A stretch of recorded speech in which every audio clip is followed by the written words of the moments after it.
In the first round,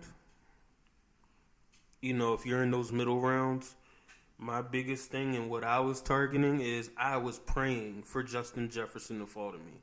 So a lot of experts and a lot of people were talking, who's the next Cooper Cup?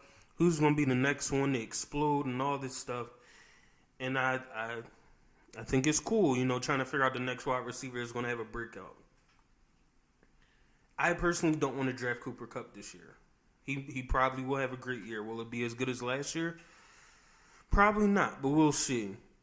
But I will say that before all the Cooper Cup hype, he was always a good receiver, always productive in fantasy football.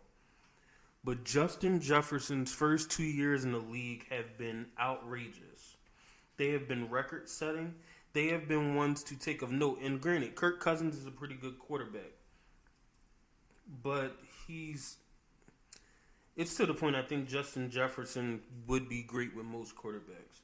But his stats for the first 2 years of his career, there is no next. Justin Jefferson has next.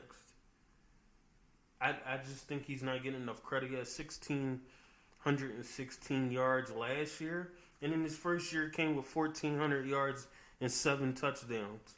Last year, he had 10 touchdowns. Both of those seasons, he had over 100 receptions. Well, the first season, he was close. He had 88. And then when he did break 100 receptions, he increased in yards and touchdowns.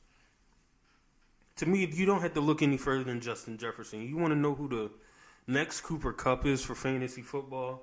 Let me help you out. I don't want the next Cooper Cup. I want the current Justin Jefferson. To the point that I was at the 5th pick and was hoping someone 4 spots ahead of me drafted weird, so Justin Jefferson would be on my team. I think Justin Jefferson will be the highest scoring wide receiver and will make a case to be the highest scoring player in fantasy football. That's my opinion on Justin Jefferson. Now,